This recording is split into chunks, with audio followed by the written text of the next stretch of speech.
क्षमा मांगना। ये करने में नुकसान नहीं है, फायदा है। अच्छा भाई, प्रयास करें कि ब्रह्म मुहूर्त में जगें। ब्रह्म मुहूर्त 3:30 बजे से प्रारंभ होता है और सूर्य की किरण न निकल पावे उसके पहले उठने का अभ्यास बनाओ। सूर्य की किरण न निकल पावे उसके पहले उठने का अभ्यास बनाओ। हाँ, विशेष परिस्थिति में, आप रात्रि में कोई विशेष परिस्थिति आ गई, विलंब से सोए तो आप विलंब से जग रहे हैं, लेकिन ये नियम नहीं है। इसको नियम मत बनाना, क्योंकि अपवाद है। ये अपवाद है कि हम विलंब से सोए इसलिए विलंब से जग रहे हैं। लेकिन हम यही संकल्प ले लें, नियम बना लें कि विलंबई से सोएंगे और विलंबई से जगेंगे। नहीं नहीं नहीं, नियम नियम होता है, अपवाद अपवाद होता है। अपवाद नियम नहीं होता है और नियम अपवाद नहीं होता है। आज आश्चर्य होता है मुझे, अगर कोई 4 बजे जग जाए तो मोहल्ले के लोग कहते कोई बात है, जरूर कोई। अरे भैया, बात क्या है? 4 बजे जगने का, 5 बजे जगने का नियम है। बोलो भाई, क्या बात है? फालतू की सोच, कोई बात है। अच्छा, और आप 9 बजे अगर सो के उठ रहे हैं, यार जिंदगी तो इसी की मस्त है, ना चिंता ना फिक्र। देखो क्या गजब की जिंदगी बारे भगवान, इसके भाग्य को कितनी सराहना करें इसके भाग्य की। बोलो, दुर्भाग्य को भाग्य बता रहा है और भाग्य को दुर्भाग्य और दुर्भाग्य को भाग्य, ये विडंबना है।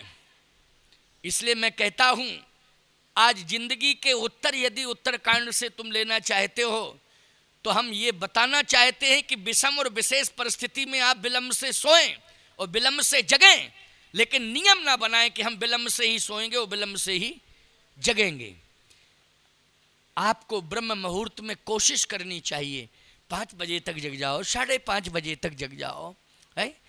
लेकिन सूर्य भगवान जगाते हैं और उसमें भी अब आदमी ने पर्दे डाल दिए कि जरा सा भी वो हुआ तो पर्दा, कि डिस्टर्ब मत करो, डिस्टर्ब मत करो। सूर्य पर्दा डालने का मतलब क्या है? बोलो भाई, हमको डिस्टर्ब मत करो। अरे राम राम राम राम, कितनी हल्की सोच और कितनी विडंबनास्पद सोच है मानव की। बोलो भाई, आचार्य श्री राम शर्मा का एक बहुत बढ़िया कोटेशन है, बहुत बढ़िया बात उन्होंने कही। उनके कोटेशन बहुत अच्छे हैं। उन्होंने कहा, अपना अपना करो सुधार तभी मिटेगा भ्रष्टाचार, हम बदलेंगे युग बदलेगा, हम सुधरेंगे युग सुधरेगा। बहुत बढ़िया बात उन्होंने कही है। तो मैं कहना ये चाहता हूँ कि दिनचर्या और रात्रिचर्या ये दोनों आपकी संयमित हो जाएं। किसी ने कहा कि ब्रह्म मुहूर्त में उठने से लाभ क्या है? तो डॉक्टर कहता है, वैद्य कहता है कि स्वास्थ्य लाभ। वैद्य क्या कहता है? स्वास्थ्य लाभ, निरोगी काया। ये बात बिल्कुल सत्य है।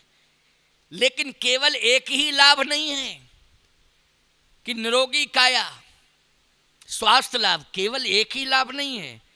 दूसरा क्या लाभ है? बोले, इसका नाम है ब्रह्म मुहूर्त।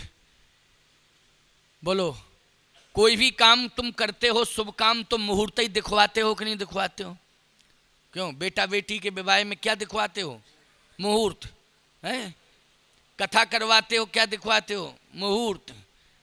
कहीं यात्रा प्रारंभ करते हो, किसी सफलता के लिए आप जा रहे हो, उसमें भी आप पूछते हो कि कोई अच्छा मुहूर्त बताओ जिसमें हम यात्रा प्रारंभ करें, हमारा काम सफल हो जाए, वो मुहूर्त बताओ।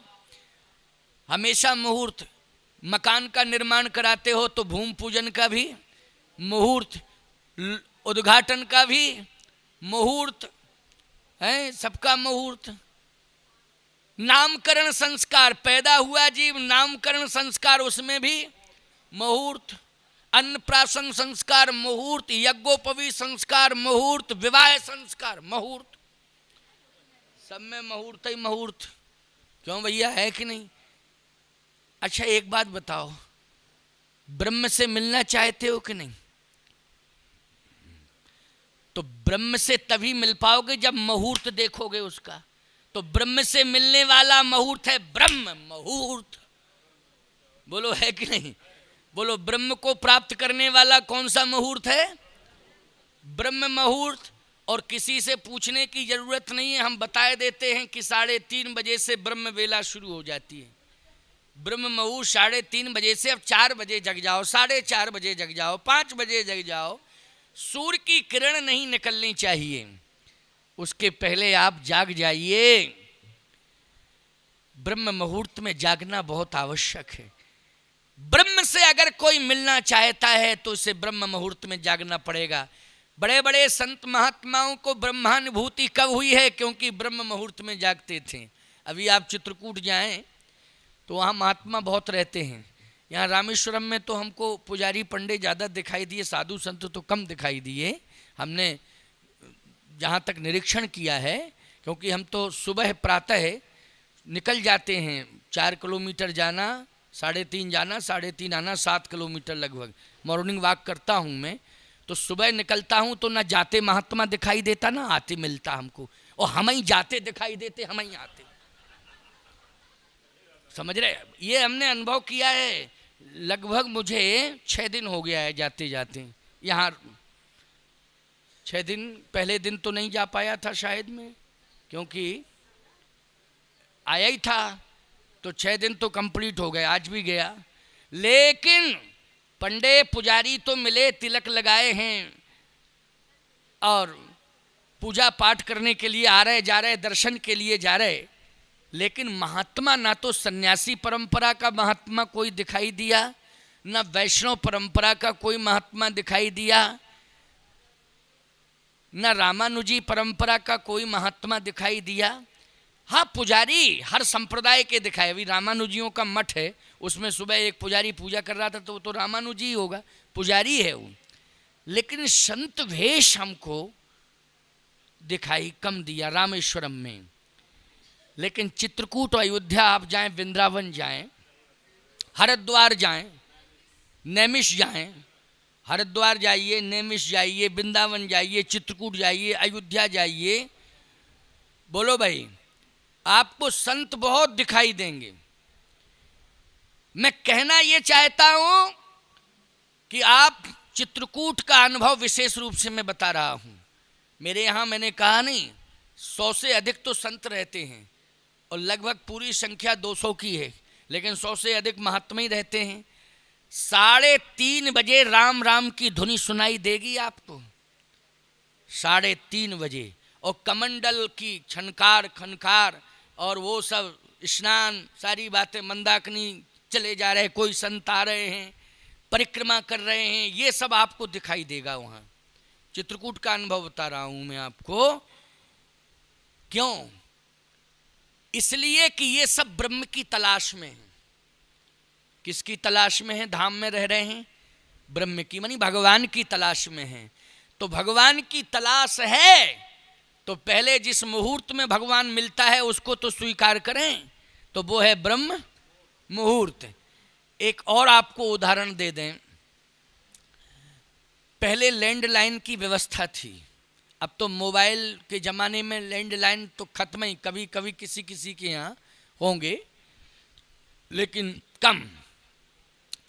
पहले तो लैंडलाइन भी कम, किसी 2-4 घरों में, पूरे शहर में का बहुत कम जगह पीसीओ खुल गए, जाने क्या क्या सिस्टम था। एक बार हमारे पास एक फ़ोन आया और वो लैंडलाइन सिस्टम था। मैं जहाँ जाता था वहाँ फ़ोन करके ये बता देता था आश्रम में कि कोई बहुत आवश्यक फ़ोन आए तो इस नंबर पर संपर्क हो सकता है। अब जहाँ हम ठहरे थे तो उसके यहाँ नहीं था फ़ोन, बगल में फ़ोन था और बगल के बगल में एक पीसीओ था। फ़ोन आया कि स्वामी जी से अति आवश्यक बात करनी है। उस समय 11:30 बज रहा था, रात्रि में प्रवचन चल रहा था, पता नहीं क्यों विशेष रात्रि हो गई थी। वो पहला दिन था तो विलंब होते होते रात्रि हो गई, तो 1 घंटे ही बोला, लेकिन 11:30 बज गया।